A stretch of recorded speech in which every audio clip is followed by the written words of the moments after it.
সন্ধ্যার সময় ছিল। আকাশে সূর্য তার শেষ নিঃশ্বাস নিচ্ছিল। হালকা ঠান্ডা হাওয়া ফিজায় ভাসছিল, আর গাছের ডালপালা যেন কোনো অদেখা ফিসকিসানিতে মগ্ন ছিল। খোয়াবগাহ গ্রামের সরু গলিগুলো প্রতিদিনের মতো সেদিনও নিস্তব্ধতায় মোড়া ছিল। কিন্তু সেদিনের নিস্তব্ধতা কিছুটা অদ্ভুত ছিল, কিছুটা ভারী, যেন কোনো পুরনো রহস্যের দরজা খোলার জন্য অপেক্ষা করছিল। 16 বছরের জোহরা, যে তার আব্বুজানের সঙ্গে গ্রামের পুরনো কোঠায় থাকত, সেদিন তার দাদি আম্মার ঘর পরিষ্কার করছিল। সেই ঘর বছরের পর বছর ধরে বন্ধ পড়েছিল। দেয়ালে মাকড়সার জাল, ছাদ থেকে ঝোলা পুরনো পাখা, আর মেঝেতে ছড়িয়ে থাকা পুরনো বইগুলো, এসবই যেন এক ভুলে যাওয়া যুগের সাক্ষ্য দিচ্ছিল। জোহরা ঝাড়ু হাতে নিয়ে ঘরের কোণের দিকে এগিয়ে গেল। হঠাৎ তার নজর পড়ল একটা কাঠের সিন্দুকের ওপর, যেটা ধুলোয় মোড়া ছিল। তার ওপর উর্দু ফার্সিতে কিছু খোদাই করা ছিল, মিল্কিয়াত এ রায়েস বেগম, সাল 1091। জোহরার শ্বাস যেন থেমে গেল। রায়েস বেগম ছিল তার দাদির দাদি, যার সম্পর্কে প্রচলিত ছিল যে তিনি এক তিলিস্মি ইলম জানতেন। গ্রামের বুড়োরা এখনও গল্প করত যে কিভাবে তিনি এক জিনকে বন্দী করেছিলেন। আম্মাজান কখনো এর কথা বলেননি কেন? জোহরা বিড়বিড় করল এবং কাপা হাতে সিন্দুকের ঢাকনা খুলল। ভেতর থেকে একটা পুরনো নীল রেশমি কাপড় বেরিয়ে এলো। তাতে মোড়া ছিল একটা বই, শগুন, সাদি ও তিলিস্মি জিন্নাত। জোহরার চোখ বিস্ফারিত হয়ে গেল। এটা কি? যেই মুহূর্তে সে বইটা খুলল, ঘরে একটা ঠান্ডা ঢেউ ছড়িয়ে পড়ল। হাওয়া যেন ভারী হয়ে গেল। পাখা বিদ্যুৎ ছাড়াই ঘুরতে শুরু করলো এবং বইয়ের প্রথম পাতা থেকে একটা কালো ধোঁয়া বেরিয়ে এলো, যা হাওয়ায় এক অদ্ভুত আকৃতি তৈরি করলো। জোহরার কানে কোনো অজানা আওয়াজের ফিসফিসানি শোনা গেল। সে পেছনে ঘুরল, কিন্তু কেউ ছিল না। হৃৎপিণ্ড জোরে জোরে ধড়কতে লাগলো। বইয়ের পরের পাতায় একটা নকশা ছিল। তাতে লেখা ছিল, যেখানে শগুন ভাঙে সেখানেই জিন জাগবে। জোহরা কি এই নকশার পেছনে যাবে? এটা কি কোনো প্রতারণা নাকি বাস্তব? জিনের সঙ্গে সাদির শগুনের কি সম্পর্ক? জোহরার আঙুল কাঁপছিল, কিন্তু তার ভেতরে এক অদ্ভুত টান ছিল যা তাকে বইটার দিকে টানছিল। সে বইটাকে বুকে জড়িয়ে ধরল, যেন কোনো হারানো জিনিস ফিরে পাওয়া গেছে। ঘরের দেয়ালগুলো তখনও ফিসফিসানিতে গুঞ্জন করছিল, যেখানে শগুন ভাঙে সেখানেই জিন জাগবে। এই বাক্যটা তার মনে পেরেকের মতো গেঁথে যাচ্ছিল। সে বইটা নিয়ে আব্বুজানের কাছে গেল, যিনি বাইরে উঠোনে নামাজ পড়ছিলেন। নামাজের পর জোহরা যখন তাকে বইটা দেখালো, তার মুখ ফ্যাকাশে হয়ে গেল। এটা কোথায় পেলি? আব্বুজানের গলা কাঁপছিল। দাদি আম্মার ঘর থেকে। আব্বুজান, এতে একটা নকশা আছে, আমি দেখতে চাই এটা কি। আব্বুজান বইটা বন্ধ। এন্টারটেনমেন্ট, কিন্তু কিছু দরজা এমন হয় যেগুলো খোলা ঠিক নয়। তিনি একটা দীর্ঘ নিস্তব্ধতা টানলেন, তারপর বললেন, ঠিক আছে, কিন্তু মনে রাখ, এই পথ সহজ নয়। একবার পা রাখলে ফিরে আসা অসম্ভব হতে পারে। 2 দিন পর রাতের বেলা জোহরা সেই নকশাটা আবার বের করল। তাতে একটা পাহাড়ি এলাকার ছবি আঁকা ছিল। গ্রাম থেকে প্রায় 5 কোষ দূরে একটা পরিত্যক্ত মহল, যাকে লোকে জলতা কিল্লা বলতো। বলা হতো প্রতি অমাবস্যার রাতে সেখানে আগুন নিজে থেকেই জ্বলে ওঠে এবং রহস্যময় ছায়া চলাফেরা করে। জোহরা কাউকে না বলে পরের দিন সেখানে যাওয়ার সিদ্ধান্ত নিল। সকালে জোহরা একটা ঝোলায় বই, পানি আর কিছু রুটি নিয়ে বেরিয়ে পড়ল। পথটা জঙ্গলের মধ্যে দিয়ে যাচ্ছিল। চারপাশে নিস্তব্ধতা আর অদ্ভুত শান্তি ছিল, যেন গাছগুলো কোনো তিলস্মের অংশ। হাঁটতে হাঁটতে তার সামনে এক বুড়ো ফকিরের দেখা মিলল। তিনি মাটিতে বসে কিছু বিড়বিড় করছিলেন। বেটি, তুই কোন পথে চলেছিস? ফকিরের চোখ যেন তার আত্মায় ঝাঁকি দিচ্ছিল।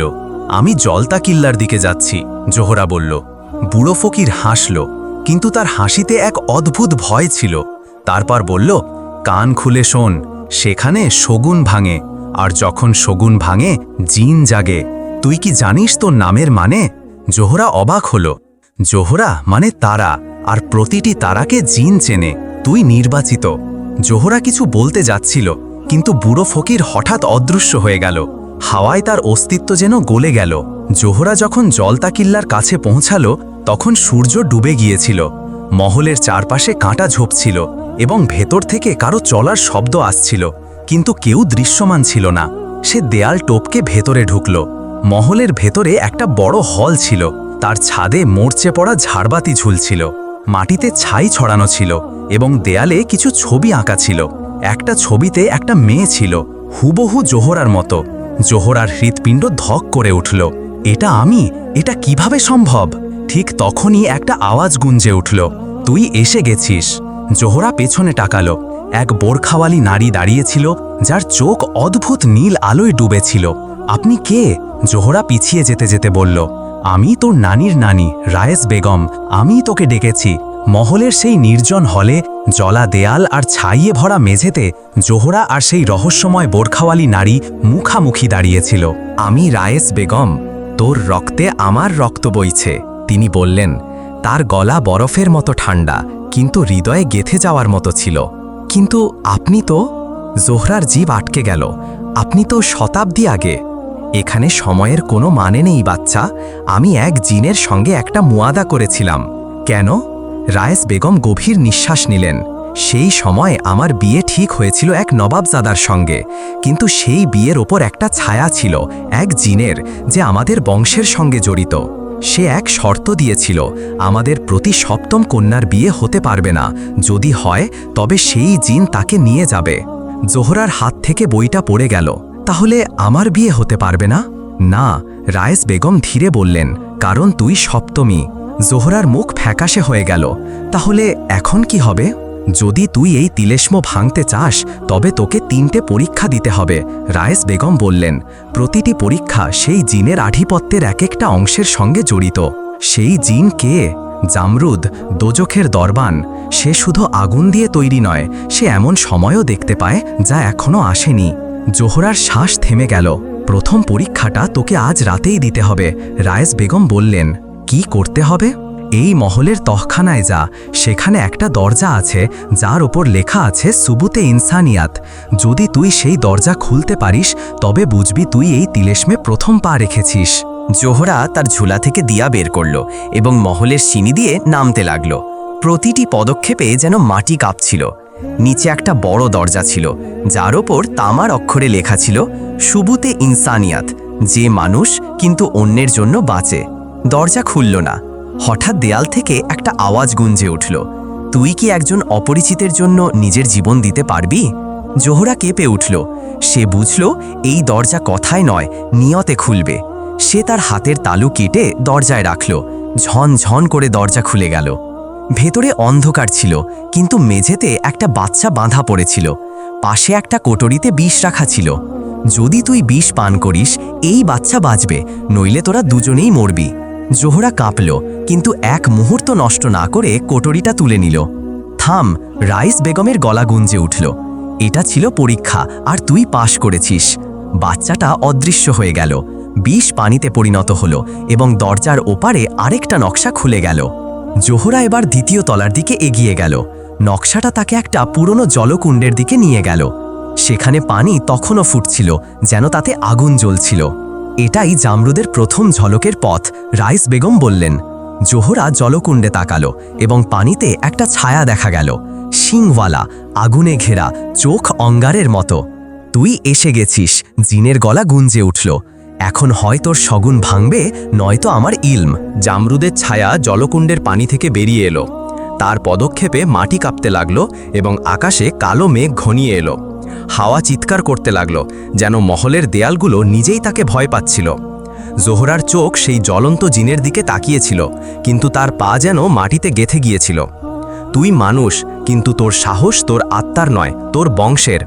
জামরুদের গলা গুঞ্জন করছিল। এবার দ্বিতীয় পরীক্ষা দেখ। যদি তুই সত্যের ভয় পাস তবে এখনই ফিরে যা, নইলে আয়না তোর আত্মা পর্যন্ত চিরে ফেলবে। আমি ভয় পাই না, জোহরা বলল। তুই আয়। জলকুণ্ডের কাছে হঠাৎ একটা নীল আলো উঠল। তার মধ্যে একটা গোলাকার আয়না ভেসে উঠল। আয়না এ হকিকাত, এতে তাকা আর নিজের আসল রূপ চিনে নে। জোহরা যেই আয়নায় তাকালো, একটা তীব্র ঢেউ তার মনে ছড়িয়ে পড়ল।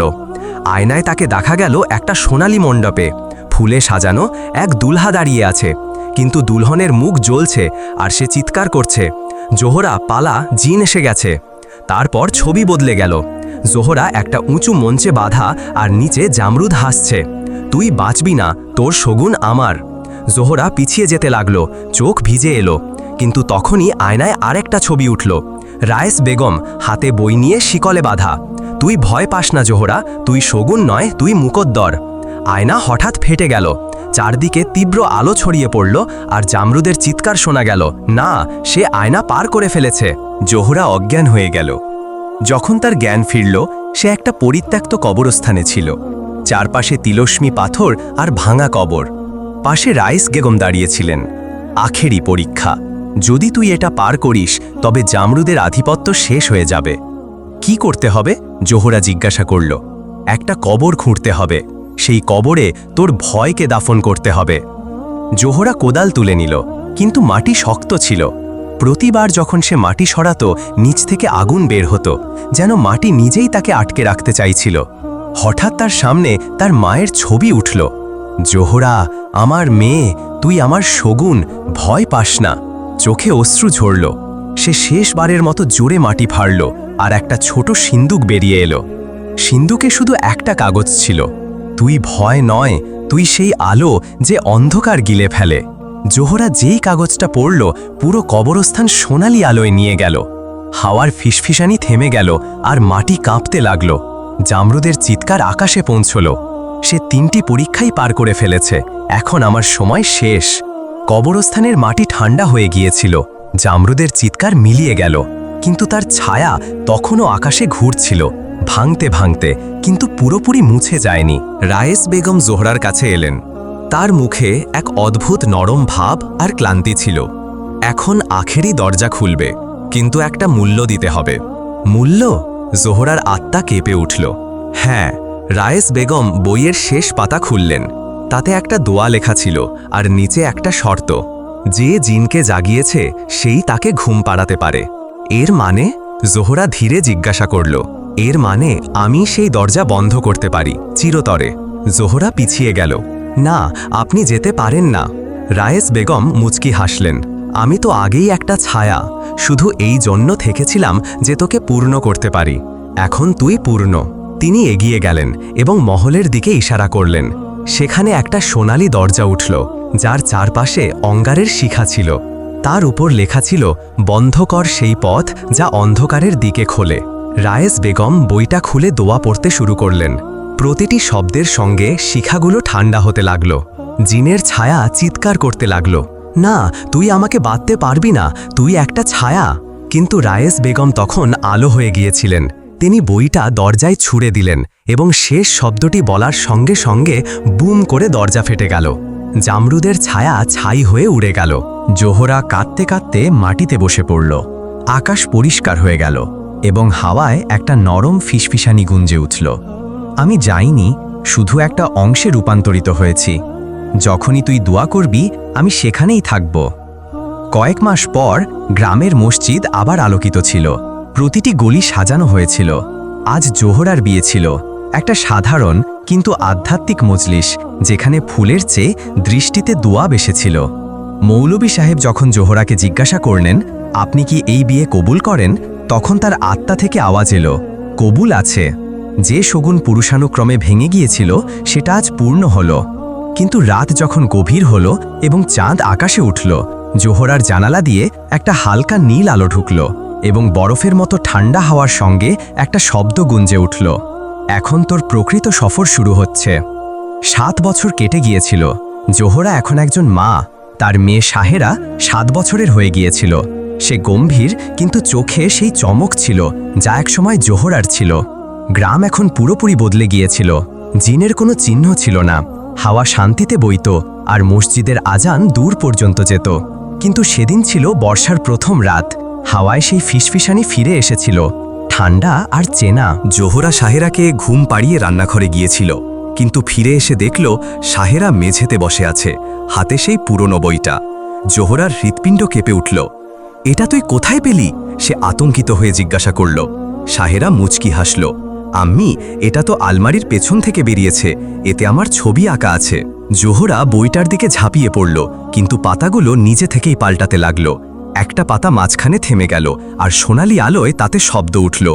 প্রতি সপ্তম কন্যা যখন 7 বছরের হবে, বইটা আবার খুলবে। না!